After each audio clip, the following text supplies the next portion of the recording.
warahmatullahi wabarakatuh. Apa kabar siswa-siswi kelas 7 di rumah? Semoga kalian senantiasa sehat selalu. Pagi ini kita bertemu kembali dalam pembelajaran dari Mapel IPA pertemuan keempat. Pagi ini kita akan belajar tentang materi yang baru, yaitu materi klarifikasi makhluk hidup. Apa sih klarifikasi makhluk hidup? Untuk lebih jelasnya, mari simak penjelasan dari video berikut ini. Dalam kehidupan sehari-hari, sering sekali kita menjumpai benda hidup atau biotik dan benda tak hidup atau abiotik. Untuk dapat membedakannya, mari simak ciri-ciri berikut. Benda tak hidup adalah benda yang tidak menunjukkan gejala kehidupan dengan ciri-ciri sebagai berikut. Yang pertama, tidak dapat bergerak. Kedua, tidak ada proses metabolisme. Yang ketiga, tidak mempertahankan jenisnya. Yang keempat, tidak peka terhadap perangsangan. Benda hidup adalah benda yang memiliki gejala kehidupan. Contohnya adalah makhluk hidup seperti manusia, hewan, dan tumbuhan. Dengan memiliki ciri-ciri sebagai berikut. Yang pertama, bergerak. Kedua, membutuhkan makanan atau nutrisi. Yang ketiga, bernafas. Yang keempat, tumbuh dan berkembang. Yang kelima, mengeluarkan zat sisa. Keenam, peka terhadap perangsangan. Ketujuh, berkembang biak. Dan kedelapan, beradaptasi. Untuk penjelasan mengenai ciri-ciri makhluk hidup, mari kita simak penjelasan berikut. Bergerak terbagi menjadi dua.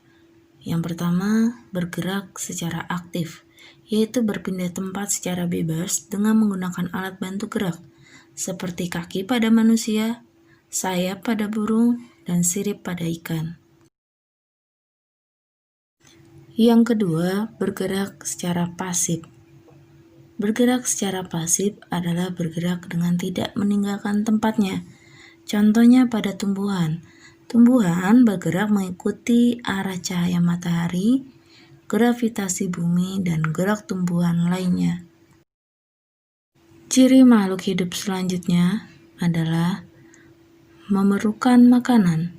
Setiap makhluk hidup membutuhkan makanan atau nutrisi untuk memperoleh energi, yang tujuannya untuk mempertahankan hidupnya. Dilihat dari kemampuan menghasilkan makanan, manusia dan hewan tidak dapat menghasilkan makanannya sendiri karena membutuhkan organisme lainnya. Disebut juga dengan makhluk heterotrof. Kemudian pada tumbuhan, proses menghasilkan makanan disebut juga dengan fotosintesis. Tumbuhan disebut juga sebagai makhluk autotrof karena dapat menghasilkan makanannya sendiri tanpa bantuan organisme lainnya.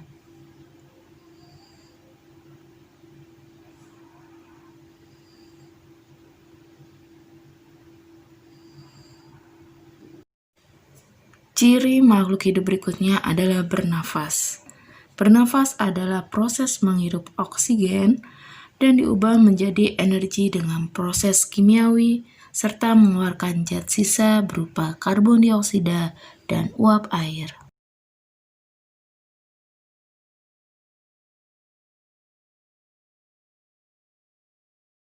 Zat sisa berupa karbon dioksida akan diserap tumbuhan untuk bernafas dan menghasilkan oksigen. Proses bernafas pada tumbuhan dilakukan dengan stomata dan lentisel.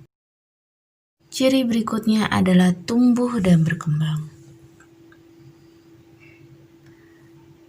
Tumbuh adalah berubahnya ukuran tubuh akibat bertambahnya jumlah dan volume sel dalam tubuh. Sedangkan berkembang adalah matangnya sel dalam tubuh makhluk hidup.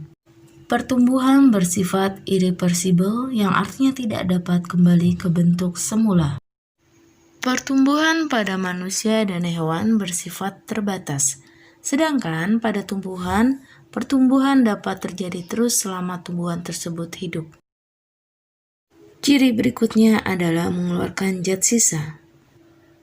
Mengapa kita harus mengeluarkan zat sisa? Karena zat sisa adalah zat yang tidak diserap oleh tubuh dan bersifat racun. Berikut adalah contoh pengeluaran zat sisa pada tumbuhan. Yang pertama, proses gutasi.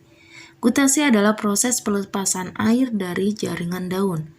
Gutasi dapat dilihat atau diamati dengan munculnya tetesan air di tepi daun dengan susunan yang rapi.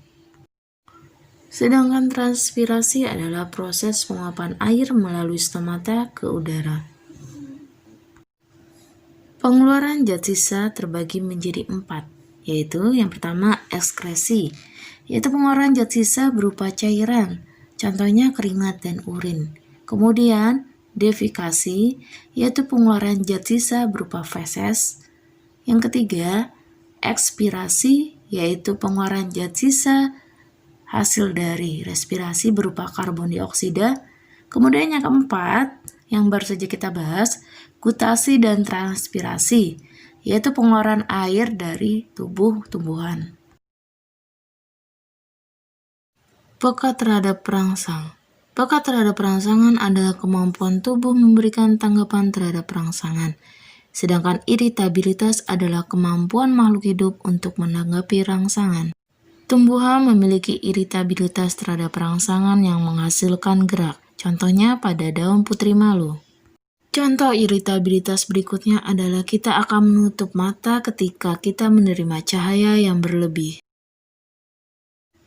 Ciri berikutnya adalah berkembang biak. Berkembang biak adalah kemampuan makhluk hidup untuk menghasilkan individu baru yang sifatnya sama atau menyerupai induknya. Biasa disebut dengan reproduksi. Sedangkan hewan yang berkembang biak secara generatif adalah hewan yang melalui proses perkawinan atau bertemunya sel telur dan sel sperma. Perkembangbiakan ini disebut juga dengan perkembangbiakan seksual. Tujuan berkembang biak adalah melestarikan jenis makhluk hidup tersebut agar tidak punah. Ciri yang terakhir adalah beradaptasi atau penyesuaian makhluk hidup terhadap lingkungannya. Lalu mengapa makhluk hidup harus beradaptasi? Ternyata tujuan adaptasi adalah mempertahankan diri dari perubahan atau tekanan lingkungan. Adaptasi pada makhluk hidup terbagi menjadi 3. Yang pertama, adaptasi morfologi atau bentuk tubuh. Kedua, adaptasi fisiologi atau fungsi organ. Dan yang ketiga, adaptasi lingkungan. Contoh adaptasi morfologi adalah penyesuaian bentuk paruh burung berdasarkan makanannya. Contoh adaptasi fisiologi adalah punuk unta yang berfungsi sebagai penyimpan cadangan air. Contoh adaptasi berikutnya adalah adaptasi lingkungan. Contohnya, cumi-cumi akan mengeluarkan tintanya untuk mengelabui musuh. Setelah kalian menyaksikan video dan mencatatnya, sekarang kerjakan latihan yang sudah Ibu berikan. Sekian untuk pertemuan hari ini. Jangan lupa dicatat dan dikerjakan latihannya. Semoga Allah paling manfaat dan barokah. Terima kasih. Alhamdulillah, jazakumullah khairan. Wassalamualaikum warahmatullahi wabarakatuh.